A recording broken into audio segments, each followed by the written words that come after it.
Hey guys, welcome to our channel Hey Boss আর আজকে আমরা কথা বলবো WBJEর লাস্ট মিনিট সাজেশন নিয়ে। আর কদিন বাকি আছে, মোটামুটি 10-11 দিন হয়তো বাকি আছে।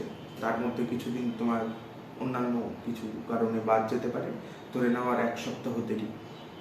তো এই লাস্ট 1 সপ্তাহতে কি কি আমরা করতে পারি যার ফলে মার্কসটা আমাদের ঠিকঠাক মেনটেন থাকে বা কিছুটা বাড়াতেও পারি বা পরীক্ষাটা যথেষ্ট ভালোভাবে যেতে চায়। তো প্রথমেই বলবো যে এখন গোটা গোটা খাতার নোট পড়া একদম ছেড়ে দেয়। গোটা গোটা খাতার অর্থ হচ্ছে কি, আমার দেখা গেলো থার্মোডাইনামিক্সটা অসুবিধা, আমি থার্মোডাইনামিক্সের গোটা নোট খুললাম, আমার 40 পাতা 50 পাতার নোট বানিয়েছি আমি বসে বসে, টিচার যা ঢুকেছে আমি হুবহু লাল নীল সাদা কালো যা যা পেন আছে সব দিয়ে হাইলাইটার দিয়ে ভালো করে নোট বানিয়েছি, দেখতে খুব সুন্দর লাগে। এরকম নোট পড়া এখন বন্ধ করে দাও, এগুলো পড়ে কিছু হবে না। তোমার কাছে যদি আগের মাইন্ড ম্যাপ বানানো থাকে, মাইন্ড ম্যাপ বলার অর্থ হচ্ছে যেরকম আবার ছবি এঁকে এঁকে না, তোমাদের নিজের শর্ট নোটস এগুলো। যেমন 50 পাতার একটা নোট হয়েছিল, হতেই পারে, আমি সেটাকে খারাপ বলছি না, অবশ্যই দেখতে ভালো লাগে, পড়তে ভালো লাগে, সেটা আলাদা ব্যাপার। তো সেইখান থেকে আমি 1-2 পাতার মধ্যে কিভাবে জিনিসটাকে নামিয়ে রেখেছি, মানে আমি শুধু এই জিনিসগুলো জানি যে এই ফর্মুলা দিয়ে এই অঙ্ক হয়, এই জায়গায় আমার অসুবিধা হয়েছিল, এটাকে এইভাবে ক্ল্যারিটি থাকবে, এরকম যদি বানানো থাকে 1-2 পাতার, তাহলে সেগুলোকে বারবার রিভাইজ করো। আমি ফিজিক্সে একটা স্ট্র্যাটেজি যেটা আমি নিজে অ্যাপ্লাই করতাম বোর্ড পরীক্ষার জন্য, সেটা হচ্ছে যে প্রথম থেকে বলা শুরু করতাম কি কি চ্যাপ্টার আছে, ভেক্টর আছে, লজ অফ মোশন আছে, নিউটনের গতিসূত্র আছে। শুধু এরকম ভাবে শুধু চ্যাপ্টার না, চ্যাপ্টারের ভিতরে কি আছে, ভেক্টরের প্রথমে কি, ভেক্টর অ্যাডিশন কি, এগুলো পরপর বলে দিতাম ফর্মুলা সহ। তো লাস্ট পর্যন্ত আস্তে আস্তে আমার দেখা যেত যে শুধু ইলেভেনের যে গোটা ফিজিক্সটা বলতে আমার হার্ডলি 1 ঘন্টা 45 মিনিট লাগতো, গোটা ফিজিক্সে কি কি আছে, বা কখনো 1 ঘন্টা লাগতো, তারপর বলতে বলতে পাই টু পাই একদম যা যা আছে বইয়ের। ফলে হতো কি, যখনই কোশ্চেন আসতো কোনো, আমাকে ভাবতে হতো না যে কোথায় থেকে কোশ্চেন আসছে, ডাইরেক্ট অ্যান্সার বেরিয়ে যেত একা একা। এটা আমি দেখেছি, সব সাবজেক্টে করতে পারিনি, তার জন্য হয়তো মার্কস খুবই ভালো হয়নি, যেরকম এসেছে সেরকম। যাই হোক, তোমাদেরকে বলবো যদি তোমাদের এটা অভ্যাস হয়ে থাকে আগে থেকে, তাহলে এটা করার চেষ্টা করো। যদি নাও হয় তাহলে এখন কি বারবার শর্ট নোট যেগুলো রিভাইজ করতে থাকো। এবার অনেকের প্রবলেম হচ্ছে, অনেকের কাছে এখনো 50 পাতার পার চ্যাপ্টারের নোট থেকে গেছে, শর্ট নোট নেই।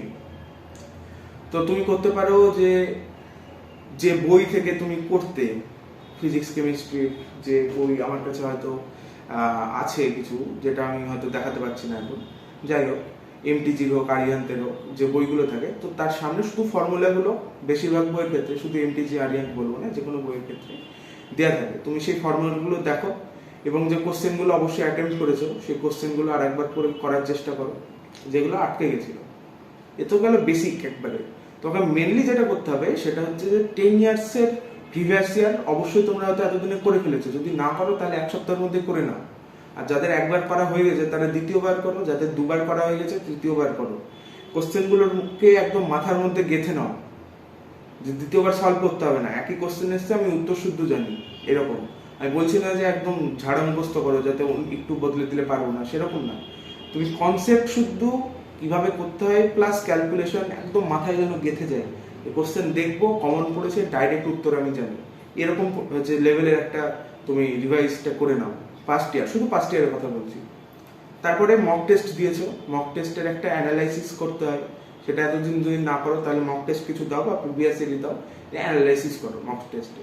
কি করব, মক টেস্টে হয়ে গেল, কত নাম্বার পেলাম বেরিয়ে গেল, যতই পাও।